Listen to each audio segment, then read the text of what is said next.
दोस्तों, आज की कहानी है। मैं विधवा भले हो गई हूँ, लेकिन अपना शारीरिक सुख किसी को नहीं दे सकती। कहानी पसंद आए तो वीडियो को लाइक एवं सब्सक्राइब जरूर करना। सरबती जब कर्मों के साथ ब्याह कर आई तो देखने वालों के मुंह से निकल पड़ा था, अरे यह तो कोयले को कंचन मिल गया। वैसे सरबती कोई ज़्यादा खूबसूरत नहीं थी, थोड़ी ठीक ठाक सी कद काठी और खिलता सा रंग, बस इतनी सी थी उसकी खूबसूरती की जमा पूंजी। मगर करमू जैसे मरियल से अधेड़ के सामने तो वह सचमुच अप्सरा ही दिखती थी। आगे चलकर सबने सरबत्ती की सीरत भी देखी और उसकी सीरत सूरज से भी 4 कदम आगे निकली। अपनी मेहनत मजदूरी से उसने गृहस्थी ऐसी चमकाई कि इलाके के लोग अपनी अपनी बीवियों के सामने उसकी मिसाल पेश करने लगे। करमू की बिरादरी के कई नौजवान इस कोशिश में थे कि करमू जैसे लंगूर के पहलू से निकलकर सरबती उनके पहलू में आ जाए।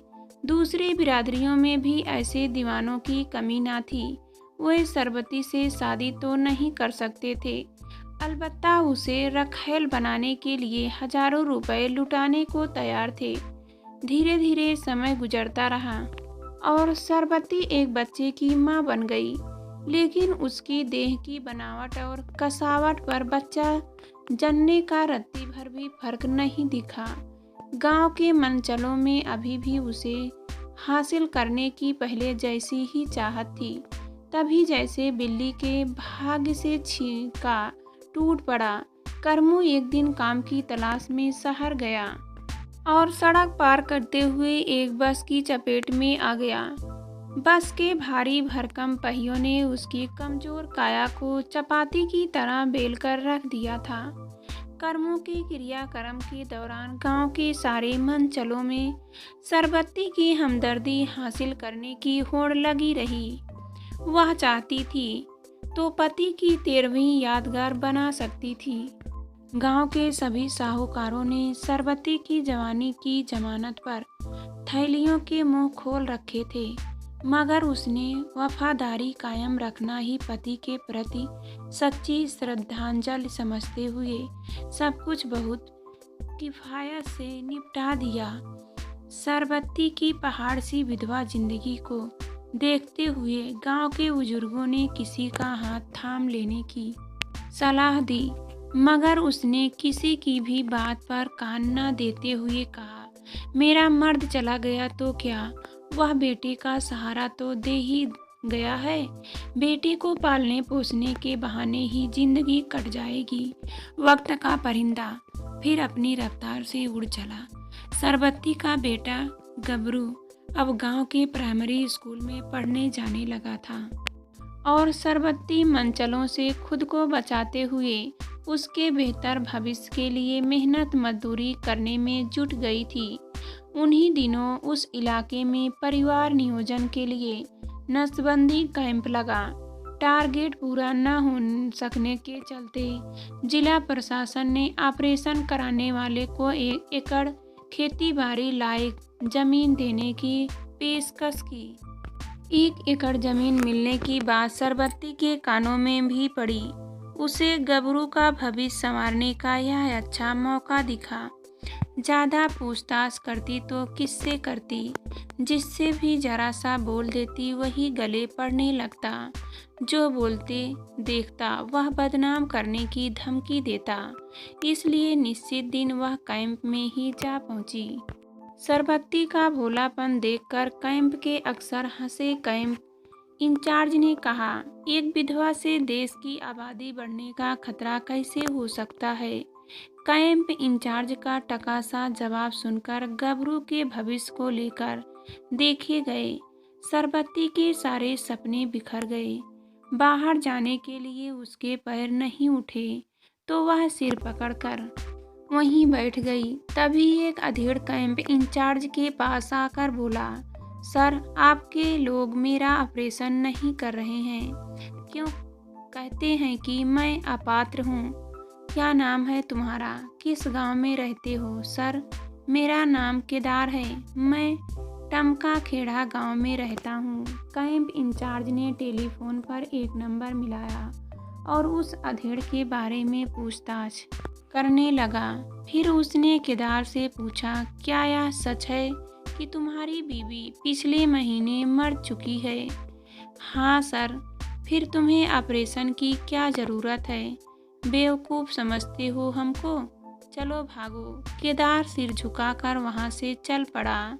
सरबत्ती भी उसके पीछे पीछे बाहर निकल आई। उसके करीब जाकर सरबत्ती ने धीरे से पूछा, कितने बच्चे हैं तुम्हारे? एक लड़का है। सोचा था 1 एकड़ खेत मिल गया तो उसकी ज़िंदगी ठीक ठाक गुजर जाएगी। मेरा भी एक लड़का है। मुझे भी मना कर दिया गया। ऐसा करो, तुम एक नई चादर ले आओ। केदार ने एक नज़र उसे देखा, फिर वहीं ठहरने को कहकर वह कस्बे की बाजार चला गया और वहां से एक नई चादर, थोड़ा सा सिंदूर, हरी चूड़ियाँ व बिछिया वगैरह ले आया। थोड़ी देर बाद वे दोनों कैंप इंचार्ज के पास खड़े थे। केदार ने कहा, हम लोग भी ऑपरेशन कराना चाहते हैं साहब। अफसर ने दोनों पर एक गहरी नज़र डालते हुए कहा, मेरा ख्याल है कि अभी कुछ घंटे पहले मैंने तुम्हें कुछ समझाया था साहब। अब केदार ने मुझ पर नई चादर डाल दी है। सरबत्ती ने शर्माते हुए कहा। नई चादर? कैंप इंचार्ज ने न समझने वाले अंदाज में पास में ही बैठी जनप्रतिनिधि दीपा की ओर देखा। इस इलाके में किसी विधवा या छोड़ी गई औरत के साथ शादी करने के लिए उस पर नई चादर डाली जाती है। कहीं कहीं इसे घरौना कराना या घर बिठाना भी कहा जाता है। उस जनप्रतिनिधि दीपा ने बताया। ओह। कैंप इंचार्ज ने घंटी बजाकर चपरासी को बुलाया और कहा, इस आदमी को ले जाओ। अब यह अपात्र नहीं है, इसकी नसबंदी करवा दे। हाँ, तुम्हारा नाम क्या है? सरबत्ती। तुम कल फिर यहाँ आना। कल दूरबीन विधि से तुम्हारा ऑपरेशन हो जाएगा। लेकिन साहब, मुझे भी 1 एकड़ ज़मीन मिलेगी ना? हाँ हाँ, ज़रूर मिलेगी। हम तुम्हारे लिए तीसरी चादर ओढ़ने की गुंजाइश कतई नहीं छोड़ेंगे।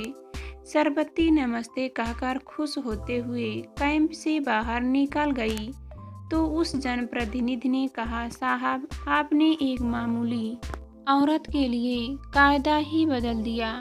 दीपा जी, यह सवाल तो कायदे कानून का नहीं, आबादी रोकने का है। ऐसी औरतें नई चादरें ओढ़ ओढ़ कर हमारी सारी मेहनत पर पानी फेर देंगी। मैं आज ही ऐसी औरतों को तलाशने का काम शुरू कराता हूँ। उन्होंने फौरन मातहतों को फ़ोन पर निर्देश देने शुरू कर दिए। दूसरे दिन सरबत्ती कैंप में पहुंची तो वहां मौजूद कई दूसरी औरतों के साथ उसका भी दूरबीन विधि से नसबंदी ऑपरेशन हो गया। कैंप में की एम्बुलेंस पर सवार होते हुए उसे केदार मिला और बोला, सरबत्ती, मेरे घर चलो। तुम्हें कुछ दिन देखभाल की ज़रूरत होगी। मेरी देखभाल के लिए गबरू है ना? मेरा भी तो फर्ज बनता है। अब तो हम लिखित में मियाँ बीवी हैं। लिखी हुई बातें तो दफ्तरों में पड़ी रहती हैं। तुम्हारा अगर यही रवैया रहा तो तुम 1 बीघा ज़मीन भी नहीं पाओगी। नुकसान तुम्हारा भी बराबर होगा। मैं तुम्हें ऐसे ही छोड़ने वाला नहीं। छोड़ने की बात तो पकड़ लेने के बाद की जाती है। सरबत्ती का जवाब सुनकर केदार दंत पीस कर रह गया। कुछ साल बाद गबरू प्राइमरी जमात पास करके कस्बे में पढ़ने जाने लगा। एक दिन उसके साथ उसका सहपाठी परमू उसके घर आया। परमू के मैले कुचैले कपड़े और उलझे रूखे बाल देखकर सरबत्ती ने पूछा, तुम्हारी माँ क्या करती रहती है? परमू, मेरी माँ नहीं है, परमू ने मायूसी से बताया। तभी तो मैं कहूँ, खैर, अब तो खुद बड़े हो चुके हो, नहाना कपड़े धोना कर सकते हो। परमू टुकुर टुकुर सरबत्ती की ओर देखता रहा। जवाब गबरू ने दे दिया, माँ, घर का सारा काम परमू को ही करना होता है। इसके बाबू शराब भी पीते हैं। अच्छा, शराब भी पीते हैं? क्या नाम है तुम्हारे बापू का? केदार, कहाँ रहते हो तुम? टमका खेड़ा। सरबती के कालीजे पर घूंसा सा लगा। उसने गबरू के साथ परमू को भी नहलाया, कपड़े धोए, प्यार से खाना खिलाया और घर जाते समय दो लोगों का खाना बांटते हुए कहा, परमू बेटा, आते जाते रहा करो गबरू के साथ। हाँ माँ, मैं भी यही कहता हूँ। मेरे पास बापू नहीं है तो मैं जाता हूँ कि नहीं इसके घर। अच्छा, इसके बापू तुम्हें अच्छे लगते हैं? जब शराब नहीं पीते तब मुझे प्यार भी खूब करते हैं। अगली बार उनसे मेरा नाम लेकर शराब छोड़ने को कहना। इसी के साथ ही परमू और गबरू के हाथों दोनों घरों के बीच पुल तैयार होने लगा। पहले खाने पीने की चीज़ें आई गई, फिर कपड़े और रोज़मर्रा की दूसरी चीज़ें भी आने जाने लगी। फिर एक दिन केदार खुद सरबती के घर जा पहुंचा। तुम यहाँ कैसे? सरबती उसे अपने घर आया देख हक्की बक्की रह गई। मैं तुम्हें यह बताने आया हूँ कि मैंने तुम्हारा संदेश मिलने से अब तक शराब छुई भी नहीं है, तो इससे तो परमू का भविष्य संवरेगा। मैं अपना भविष्य संवारने आया हूँ। मैंने तुम्हें भुलाने के लिए ही शराब पीनी शुरू की थी, तुम्हें पीने के लिए ही शराब छोड़ी है। सरबती, कहकर केदार ने उसका हाथ पकड़ लिया। अरे अरे, क्या करते हो बेटा? गबरू आ जाएगा, वह शाम के पहले नहीं आएगा। आज मैं तुम्हारा जवाब लेकर ही जाऊंगा। सरबती, बच्चे बड़े हो चुके हैं, समझाना मुश्किल हो जाएगा उन्हें। बच्चे समझदार भी हैं, मैं उन्हें पूरी बात बता चुका हूँ। तुम बहुत चालाक हो, कमज़ोर रंग पकड़ते हो। मैंने पहले ही कह दिया था कि मैं तुम्हें छोड़ूंगा नहीं, केदार ने उसकी आंखों में झांकते हुए कहा। सरबती की आंखें खुदवा खुद बंद हो गई। उस दिन के बाद केदार अक्सर परमू को लेने के बहाने सरबती के घर आ जाता। गबरू की जिद पर वह परमू के घर भी आने जाने लगी। जब दोनों रात में भी एक दूसरे के घर में रुकने लगे तो दोनों गांव के लोग जान गए कि केदार ने सरबती पर नई चादर डाल दी है। परमू, गबरू और केदार बहुत खुश थे। खुश तो सरबती भी कम नहीं थी, मगर उसे कभी कभी बहुत अचंभा होता था कि वह अपने पहले पति को भूलकर केदार की पकड़ में आ कैसे गई।